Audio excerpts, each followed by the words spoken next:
Hey, what's going on? Monday morning, really early in the morning, as you can tell. I don't know. I've been up, I think, for a little over an hour, but feels like I'm just waking up. But this is basically part like three of the Salem witch trials. So we're going to bring it into a little bit of today's kind of culture. Maybe look at some monuments in Salem. But apparently, they found the actual spot of one of the hangings, and it's near a Walgreens pharmacy.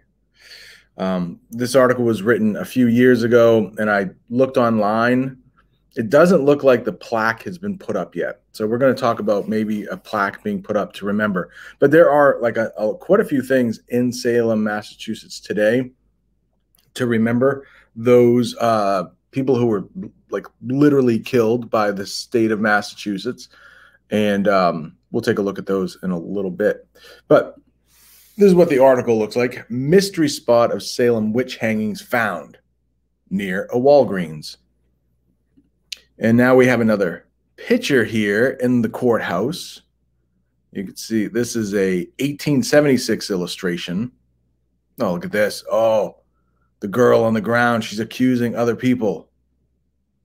You're a witch. You're a witch. She's probably saying, I'm not a witch.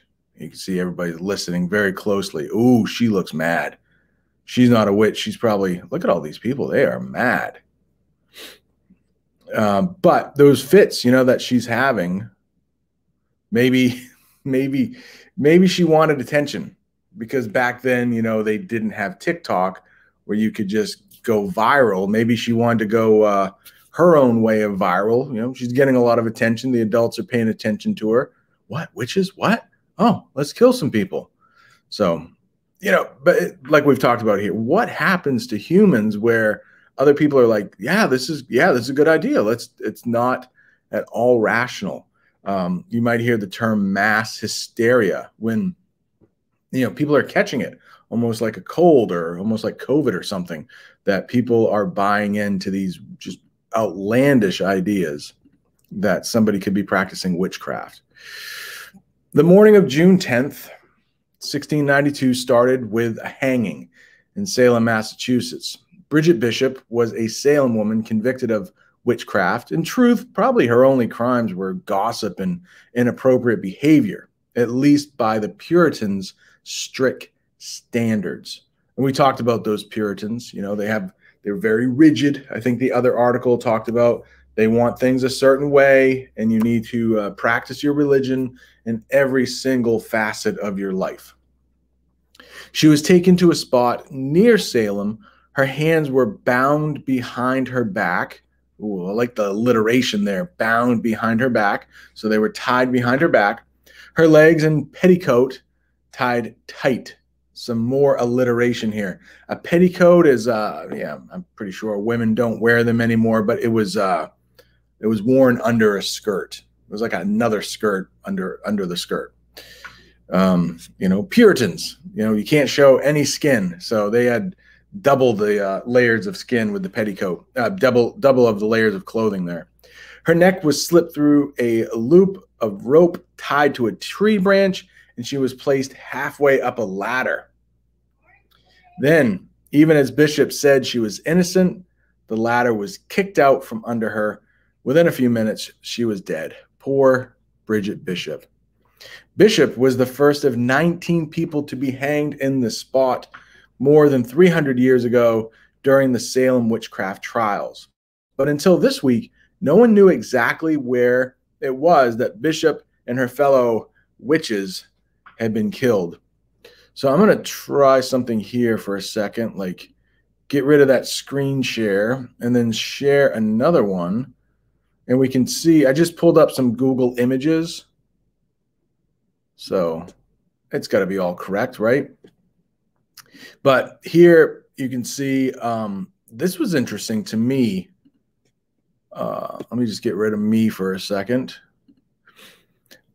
I didn't know this word actually existed, but I kind of figured it out based on what we were talking about. So this is the Salem Witch Trials Tercentenary Memorial. Terry. I think that's how you pronounce it. But knowing that, this was, can you see that? No, every time but the witch trials happened in 1692. I saw cent was in the middle there. So I'm like, okay, 100. Tercentenary. Tercentenary. Okay, that's how you probably pronounce it. Tercentenary is probably the 300th anniversary of the witch trials. Tercentenary. Yeah, that's how you pronounce it. Tercentenary Memorial. And they're talking about, I think maybe something that looks like this. So this looks like the memorial right there. I need to go back down to Salem because I didn't see some of this stuff. I definitely went to the old cemetery. Oh, look at that. And not guilty. Not guilty. Rebecca Nurse was one of the women that were accused of being witches. The burying point. So some of their graves still exist too. Where is it that I want to show you? Oh, Old Witch Jail. That's the very old spelling of jail. They might even still spell it that way in England, but of course we don't anymore. So it was built, the jail that they were housed in was built in 1684. It was abandoned in 1813 and then razed in 1956. Razed. If that's a new word for you, it basically, it might have burned down. It might have been taken apart for, lumber purposes. Maybe they had really high cost of lumber like we're having today. But for whatever reason, it was like, it's another way to say that structure was destroyed, often through fire, but not always through fire. All right, let me share. I think that's about it, right? For those, feel free to do a Google image search if you want to spend more time here. But I don't know. It looks like they, I was reading this earlier. It seems like maybe they didn't have enough room here. So basically it says, here it lies, and I think interned, maybe the body of. Yeah, I don't know what this is, but it's almost like, hey, we don't have enough room. Let's just kind of leave out the E and then stick this D up here. Maybe they should have planned that out better. I don't know. I don't know. But Hawthorne is a very famous name. We don't have to get into it at all for this class, but Hawthorne is a very famous name of like the grandfather of a famous American author. So there's Nathaniel Hawthorne, who wrote like the Scarlet Letter. When I was in high school, we had to read that novel. I hated it. But then when I was a teacher a few years older, and then I had to teach it, I liked it. So I don't know if high schools are still reading the Scarlet Letter, but that was written by, a famous American author, Nathaniel Hawthorne. He went to Bowdoin College in Brunswick. But I believe it was his grandfather was in Salem at the time, and he was a judge there. I don't think he was the main judge, but the name Hawthorne is very famous in the United States, associated with Massachusetts, maybe a little bit of Bowdoin College, which was in Maine at the time, a part of Massachusetts.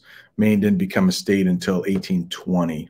So Hawthorne, yeah, kind of a famous name there. All right, back to the article. I just have to switch a couple things here.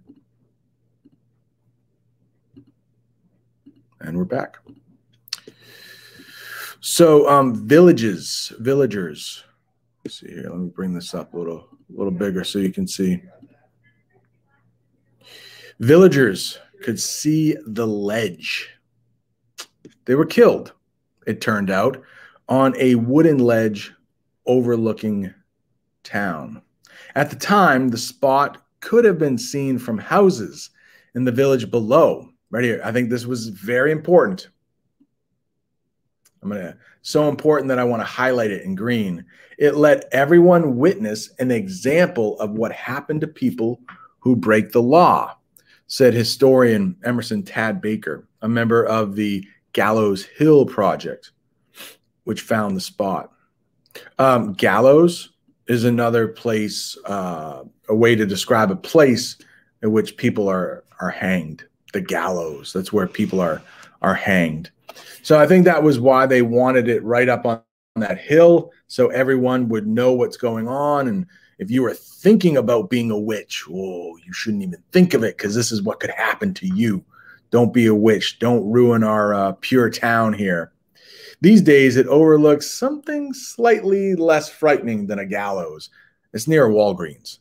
People come to Salem from all over wanting to know where the hangings happened, said Kenneth Glover. He gives tours in Salem. Now Glover can tell them if he wants to. All right, so that's the first part of this article. We'll finish the next part tomorrow. But hopefully you're learning a little bit more about this. It is, I think, intriguing. We've talked about it in class. So two things go on. How can people buy into what people are talking about? And it's completely crazy, right? Hey, why would you believe that all these people are witches and actually want to put them to death?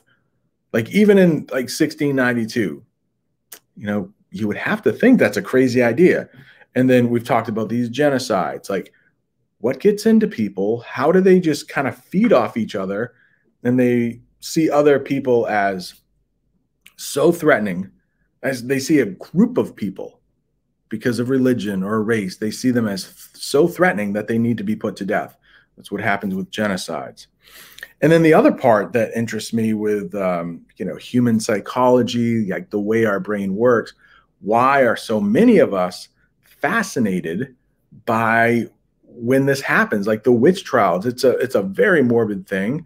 20 people lost their lives, but we are so interested, even in 2021. It's like, and I think in the back of our minds, I know at least in my mind, I think, could this happen today in 2021?